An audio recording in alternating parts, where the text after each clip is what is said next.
दोस्तों, महाराष्ट्र सरकार के मंत्री नवाब मलिक के लिए कोई दिन ऐसा नहीं गुजर रहा जिस दिन उनकी मुश्किलें बढ़ने के बजाय कम हुई हों। मलिक की मुश्किलें लगातार बढ़ रही हैं और अब एक और नए खुलासे से तो हड़कंप मच गया है, क्योंकि मामला पाकिस्तान तक पहुंच गया है। हालात ये हैं कि नवाब मलिक के बेटे फराज तक भी इसकी आंच पहुंच रही है और गैस के नाम पर बड़ा गोरख धंधा हुआ। मामला 150 करोड़ के बड़े घोटाले तक पहुंच गया। तो क्या है ये नया खुलासा? एनबीटी ने जो खुलासा किया है, क्या क्या है उसमें? साथ ही बताएंगे कि इस खुलासे में कितना दम है। आप भी कमेंट में जरूर बताएं कि क्या नवाब मलिक को फंसाने के लिए ऐसे मामले निकाले जा रहे हैं या फिर नवाब मलिक के कारनामे ही उन्हें फंसा रहे हैं। आप भी अपनी बात, अपनी राय कमेंट में जरूर रखें और वीडियो को लाइक और शेयर कर अपना प्यार और सपोर्ट भी जरूर दिखाएं। चैनल को सब्सक्राइब कर चैनल के साथ जुड़कर हमारी ताकत बढ़ाएं। तो नवाब मलिक महाराष्ट्र सरकार के मंत्री हैं, लेकिन उनकी हालत बेहद बुरी हो चुकी है। ईडी के मामले में फिलहाल वो हिरासत में हैं, पूछताछ जारी है और हर रोज नई मुश्किल उनके लिए खड़ी हो रही है। पहले कोर्ट ने जमानत नहीं दी, उल्टा रिमांड को ही आगे बढ़ा दिया और हाई कोर्ट से भी राहत नहीं मिली है। सिर्फ नई तारीख ही हाई कोर्ट से मिली है और इधर नए खुलासे ने, नए मामले ने हड़कंप मचा दिया है। जी हाँ, एनबीटी ने ये बड़ा दावा किया है, बड़ा खुलासा किया है जो हम आपको बताने जा रहे हैं। नवाब मलिक के खिलाफ जांच कर रही ईडी की टीम महाराष्ट्र और मुंबई से निकलकर गुजरात तक पहुंच गई है और एनबीटी के मुताबिक जो प्राइमरी जांच में निकला है उसने पैरों तले जमीन खिसका दी है। असल में गुजरात के कांडला की एक कंपनी को लेकर जांच चल रही थी। ये company high pressure cylinder export करती है और खास तौर पर पाकिस्तान और वेस्ट एशिया में इन सिलेंडर्स की सप्लाई होती है। अब इस कंपनी से भी नवाब मलिक का लिंक जोड़ा जा रहा है। शुरुआती जांच के मुताबिक कांडला की इस कंपनी में वही लोग डायरेक्टर्स हैं जो कि मुंबई की टचवुड रियल एस्टेट कंपनी में डायरेक्टर्स हैं और टचवुड वही कंपनी है जिसने मुंबई के बांद्रा कुर्ला में 200 करोड़ का प्लॉट खरीदा है और जिस कंपनी में नवाब मलिक के बेटे फराज मलिक भी डायरेक्टर हैं और फराज मलिक की इस कंपनी के कई डायरेक्टर्स कंडला वाली कंपनी में भी डायरेक्टर्स हैं।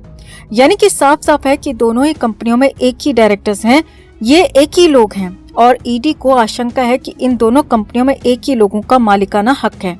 ईडी को ये भी शक है कि इन दोनों कंपनियों का सीधा लिंक नवाब मलिक के परिवार से भी है और इसीलिए इसकी भी जांच हो रही है।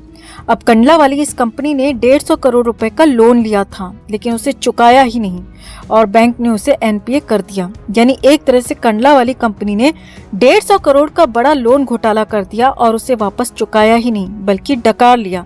इस कंपनी के डायरेक्टर्स पर यह आरोप लग रहे हैं। एनबीटी के मुताबिक संबंध इसका नवाब मलिक से हो सकता है। 200 करोड़ लोन घोटाले की जांच ईडी कर रही थी और अब जब नवाब मलिक मामले की जांच कर रही है तो फिर दोनों केसों की जांच एक साथ आगे बढ़ रही है, जिसमें नवाब मलिक की मुश्किल और ज्यादा बढ़ने वाली है। अब ये केस आगे बढ़ा है, आगे क्या होगा वो भी जानिए, वो भी समझिए। तो 150 करोड़ के इस लोन घोटाले और पाकिस्तान को सिलेंडर सप्लाई करने वाली इस कंपनी के साथ अभी फिलहाल नवाब मलिक का सीधा कोई लिंक नहीं आया, लेकिन नवाब मलिक के बेटे फराज की कंपनी के डायरेक्टर्स का लिंक इस कंपनी से जुड़ता हुआ दिख रहा है और अगर ईडी नवाब मलिक के साथ इस लिंक को जोड़ने में कामयाब रहती है तो एक और केस दर्ज हो सकता है। एक और केस में नवाब मलिक की रिमांड हो सकती है और एक और केस में उनसे पूछताछ भी हो सकती है। यानी कि कुल मिलाकर तैयारी पूरी ऐसी दिख रही है कि नवाब मलिक को जेल से बाहर ही ना आने दिया जाए और अगर ईडी कोर्ट में हालांकि साबित नहीं कर पाई तो नवाब मलिक को जमानत भी मिल सकती है। लेकिन ईडी फिलहाल पूरी तैयारी के साथ आगे बढ़ रही है। तो कुल मिलाकर नवाब मलिक की मुश्किलें कम नहीं हो रही हैं बल्कि लगातार बढ़ रही हैं और लगातार आगे भी बढ़ती ही जाएंगी, क्योंकि एक के बाद एक नए केस यहाँ पर निकले जा रहे हैं, नए केस यहाँ पर सामने आ रहे हैं। और अगर गुजरात वाले केस में नवाब मलिक का सीधा लिंक ईडी साबित कर देती है तो फिर तो नवाब मलिक के लिए बचना बेहद मुश्किल हो जाएगा। हाँ, अगर इस केस में लिंक साबित नहीं होता है, नवाब मलिक इस केस में बच जाते हैं तो ईडी के लिए भी ये बड़ा झटका होगा, क्योंकि फिर नवाब मलिक को न सिर्फ इस मामले में बल्कि अन्य मामलों में भी बेल मिल सकती है। तो आपका क्या मानना है दोस्तों? क्या नवाब मलिक को जमानत मिलनी चाहिए या फिर पूरे खुलासों तक, पूरी जांच तक उन्हें सलाखों के पीछे ही रखना चाहिए? आप भी कमेंट में अपनी बात, अपनी राय जरूर रखें और वीडियो को लाइक और शेयर कर अपना प्यार और सपोर्ट भी जरूर दिखाएं। तो महाराष्ट्र के ताकतवर मंत्री नवाब मलिक बेहद असहाय नजर आ रहे हैं, क्योंकि राहत कहीं से भी नहीं मिल रही, उल्टा उनकी आफत पर आफत बढ़ती जा रही है। हालात तो ये हो गए कि नवाब मलिक को कोर्ट से भी कोई राहत नहीं मिली। नवाब मलिक की रिमांड 3 मार्च को खत्म हो गई और उन्हें पीएमएलए कोर्ट में पेश किया गया, जहां ईडी ने 6 दिन की और रिमांड मांगी। हालांकि नवाब मलिक के वकील ने ईडी की इस मांग का विरोध किया और कोर्ट में इसे लेकर काफी हंगामा भी हुआ, जिसके बाद आखिर में कोर्ट ने बड़ा फैसला सुनाते हुए नवाब मलिक को 7 मार्च तक के लिए एक बार फिर से ईडी रिमांड पर भेज दिया है। यानी कि कोर्ट ने एक बार फिर से नवाब मलिक को ईडी के हवाले कर दिया है। अब इस फैसले से करीब 2 घंटे तक बहुत कुछ हुआ। 2 घंटे तक नवाब मलिक केस में कोर्ट में खूब दलीलें हुई, खूब पलटवार हुए और अंत में कोर्ट ने फैसला दिया कि मलिक को 7 मार्च तक ईडी के लॉकअप में रहना पड़ेगा और ईडी के अधिकारियों के सवालों का सामना भी करना पड़ेगा।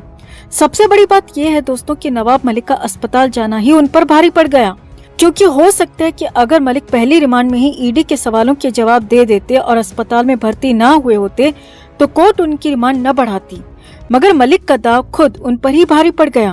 अब कोर्ट रूम में क्या कुछ हुआ वो भी आपको बताते हैं। तो ईडी की तरफ से पेश हुए एएसजी अनिल सिंह ने कोर्ट को बताया कि नवाब मलिक को बीच में अस्पताल में भर्ती कराना पड़ा और करीब 4 दिन इसमें लग गए, जिससे पूछताछ हो ही नहीं पाई और 6 दिन की रिमांड की और जरूरत है, तभी ठीक ढंग से सवालों के जवाब लिए जा सकेंगे। अब इस पर तुरंत ही नवाब मलिक के वकील अमित देसाई ने कहा कि ईडी अस्पताल जाकर भी पूछताछ कर सकती थी, लेकिन ईडी के अधिकारियों ने ऐसा नहीं किया और अब गलत तरीके से नवाब मलिक की रिमांड बढ़ाने की मांग कर रहे हैं। इसके बाद एएसजी अनिल सिंह ने कोर्ट को बताया कि अभी कई सारे लोगों से पूछताछ करनी है, कई सारी जानकारियां जुटानी है और कई ट्रांजैक्शंस की डिटेल्स भी देखनी है, इसीलिए ये रिमांड बेहद जरूरी है। अब इस पर नवाब मलिक के वकील अमित देसाई उखड़ गए और अमित देसाई ने कहा कि हमने रिमांड की पिछली सुनवाई में जो कहा था वो बात सच साबित हो रही है और ज्यादा से ज्यादा रिमांड पर रखने की कोशिश ईडी कर रही है। अमित देसाई ने कोर्ट में बताया कि इस मामले के खिलाफ वो मुंबई हाईकोर्ट जा चुके हैं, इसीलिए अब नवाब मलिक की रिमांड बढ़ाने की कोई आवश्यकता नहीं है। अमित देसाई ने उखड़ते हुए कहा कि अब कोर्ट पर है कि वो जमानत दे या फिर रिमांड बढ़ाती है। तो इस पर तुरंत ही ईडी के एएसजी अनिल सिंह ने कहा कि जमानत मिलने पर सबूतों से छेड़छाड़ हो सकती है, ये मामला बेहद हाई प्रोफाइल है और अगर जमानत मिल गई तो कहीं न कहीं सबूतों के साथ हेराफेरी होगी, जिससे केस का रुख ही बदल जाएगा। अब करीब 2 घंटे तक इस मामले में गर्मागर्म बहस हुई। कोर्ट में तीखी बहस चली, दोनों पक्षों ने अपनी अपनी दलील दी और अंत में नवाब मलिक का अस्पताल जाना ही उन पर भारी पड़ गया। नवाब मलिक के अस्पताल में लगे वही 4 दिन यहाँ कोर्ट ने आगे बढ़ा दिए और 3 मार्च के बाद 7 मार्च तक के लिए नवाब मलिक को रिमांड पर भेज दिया। अब नवाब मलिक को लॉकअप के बजाय अस्पताल में ज्यादा आराम मिला था। अस्पताल में वो बेहतर महसूस कर रहे थे, लेकिन उनकी यही बेहतरी, यही आराम उन पर भारी पड़ गया और सिर्फ 2 घंटे में इस बार काम तमाम हो गया और एक बार फिर से उन्हें रिमांड पर भेज दिया गया। अब हालात ये हैं कि नवाब मलिक का बचना काफी मुश्किल दिख रहा है, क्योंकि ईडी ने पहले 300 करोड़ का एक मामला खोला, जिसके बाद एक 200 करोड़ के मामले को भी उजागर किया और भी कई आरोप ईडी ने लगाए। मलिक के बेटे को भी समन भेजा गया है और अगर ईडी जल्द से जल्द सबूत जुटा लेती है, गवाह जुटा लेती है, तो फिर नवाब मलिक के लिए ये केस गले की फांस बन सकता है और यही फांस जैसा हल कोर्ट में भी दिखा। अब कोर्ट में भी नवाब मलिक और उनके वकील बेबस नजर